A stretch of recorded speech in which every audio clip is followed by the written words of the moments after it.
Semakin lama disimpan, semakin turun nilainya. Itulah bagaimana riba bermain, begitu. Nah, tentu ke depan kalau semua sudah mulai banyak menggunakan dinar dirham, nah nanti akan ada satu lembaga namanya wadiah. Kalau tidak mau menyimpan sendiri, di lembaga wadiah itulah kita menitipkan. Nah, tapi beda dengan uang kertas. Kalau kita nitipkan emas, kapanpun didatangi, dia lihat emasnya mesti ada di situ. Cuma dipegang saja sama dia. Tidak seperti uang kertas. Uang kertas bisa diputar-putar dengan bentuk elektronik tadi itu, gitu. Demikian, Bapak. Ya, silakan Bapak. Mungkin ada yang lain lagi. Wah, Pak Junai, silakan. Terima kasih. Bismillahirrahmanirrahim. Assalamualaikum warahmatullahi wabarakatuh. Saya langsung saja, Amir. Terkait belakangan ini kan kecenderungan kembali kepada syariat Islam itu lumayan tinggi, tapi masih terkait kepada bank-bank yang diciptakan tersebut. Sekarang muncul ada bank muamalat, Mandiri Syariah, BRI Syariah, segala macam. Jadi pikiran-pikiran kita masyarakat muslim ini terkooptasi, oh ini sistem yang syariat, kan begitu mereka jual. Itu seperti apa, Amir, menyikapi itu? Apakah benar itu menjalankan syariat atau hanya kamuflase saja berdasarkan bagi hasil yang mereka terapkan? Selanjutnya terkait kalau kita membeli emas tadi, emas batangan atau apapun, kalau kita simpan di bank, itu kan kita membayar lagi untuk biaya penyimpanan itu, dan membayar itu pakai uang kertas, tidak pakai potongan emas tadi. Misalkan kita simpan satu batang yang 1 on, mereka tidak kurangi kadar yang 1 on, tapi kita membayar dengan rupiah misalkan, seperti itu. Terima kasih. Ya, perbankan syariah ini jebakan, gitu. Jadi kan saya jelaskan ya, kehidupan itu kalau disistematisir 2 pilarnya, politik dan finans. Nah, politiknya adalah melalui tadi negara fiskal dengan demokrasi dan sebagainya.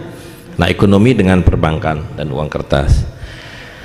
Nah, kemudian umat Islam sudah melupakan model kita sendiri, yaitu sultania dengan muamalahnya.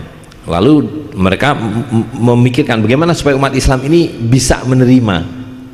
Maka diciptakanlah teori yang namanya teori politik Islam dan ekonomi Islam.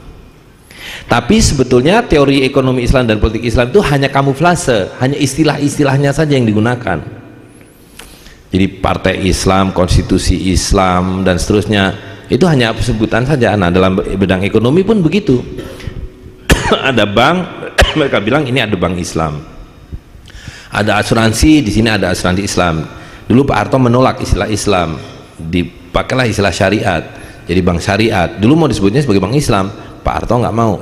Bank syariah, ekonomi syariah, itu sama saja, persis sama, hanya beda istilah, gitu. Nah, karena itu yang harus kita lakukan tadi bukan kita mengislamkan kehidupan sekuler ateis ini, tapi yang harus kita hidupkan adalah model kita sendiri, yaitu sultania dengan muamalah, dengan pasar, dinar dirham, zakat dan seterusnya.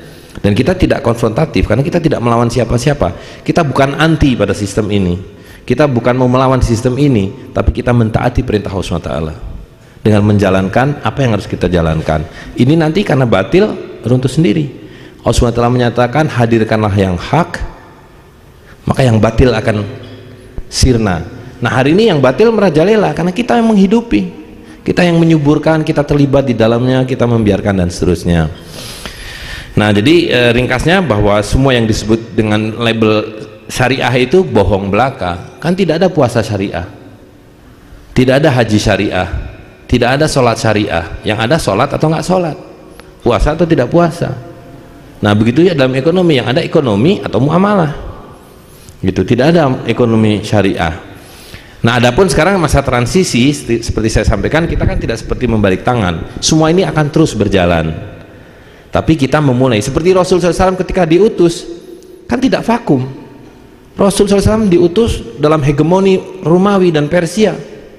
Sama hari ini kita, ketika kita mau menjalankan ajaran Nabi SAW, kita di bawah hegemoni sistem, ini juga sistem Romawi yang berlaku hari ini. Ini adalah bentuk modern dari kekuasaan Romawi dan Persia, gitu. Nah, kita mengikuti cara Nabi, apa yang diberikan Allah SWT jalankan, apa yang diberitakan jalankan gitu. Nah, lama-lama dengan sendirinya ketika Islam tegak, yang lain runtuh gitu. Nah, dalam masa transisi seperti tadi, kalau harus menyimpan emas tapi harus bayar pakai rupiah, ya tidak apa-apa. Setidaknya kita sudah tidak tunduk patuh pada pengelabuan mereka, menyimpan dalam bentuk uang kertas, uangnya nggak ada dan nilainya merosot gitu. Kalau dalam bentuk emas, emasnya kapanpun ada, nilainya tidak merosot gitu. Bahwa kita masih harus berhubungan dengan membayar ongkos sewanya dan sebagainya, yaitu itulah darurat yang harus kita hadapi gitu.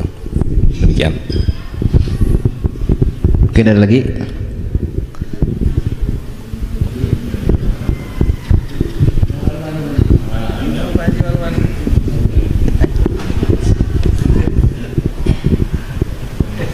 Bos Mas ya. Terima kasih waktunya. Assalamualaikum warahmatullahi wabarakatuh. Kami langsung saja ini Pak. Saya pribadi tertarik benar dengan yang disampaikan Pak Amer tentang globalisasi. Indonesia ini Pak termasuk bukan Islam saja, negara kita termasuk dirugikan, yang mana cerminan ekonomi suatu negara adalah uang.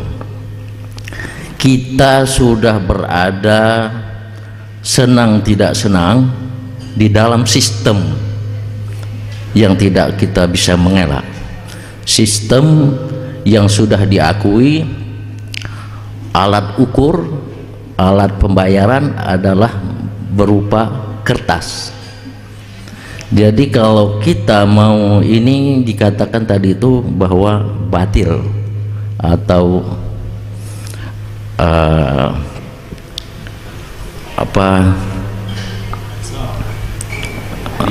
riba. Bagaimana kita keluar dari riba dan menghilangkan yang batil? Solusinya supaya fase-fasenya Pak, setidak-tidaknya kami yang hadir di sini sudah bisa mengarah untuk sasaran menegakkan syariat Islam tadi, amr ya, di dalam terutama tentang transaksi atau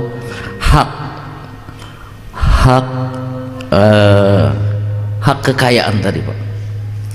Jadi kita setiap waktu kalau berbicara masalah global, rupiah ini kan semau-mau negara maju menentukan nilai rupiah kita. Jadi kami tertarik benar supaya walaupun sekecil apapun kita jangan subhat dengan mereka. Jadi barangkali ini karena menyangkut besar ini Pak, jadi kita barangkali yang kecil apalagi di Kabupaten Ketapang ini untuk meyakinkan bahwa transaksi berupa dirham atau emas ini kan sulit untuk meyakinkan. Barangkali tidak usah di publik Pak, di lingkungan kecil kita saja. Misalnya saya mulai sekarang menyimpan setiap bulan saya dapat menyisihkan emas, saya simpan di rumah berdasarkan apa yang disampaikan Pak Amar. Begitu saya memerlukan, ini tidak efektif Pak. Jadi uang ini saya memerlukan transaksi yang saya perlukan efektif, sekarang saya tidak bisa. Jadi mohonlah sedikit barangkali penyampaian kami mudah-mudahan dapat dipahami supaya setidaknya kami dapat mengarah mencegah batil Terima kasih, kami akhiri. Assalamualaikum warahmatullahi wabarakatuh.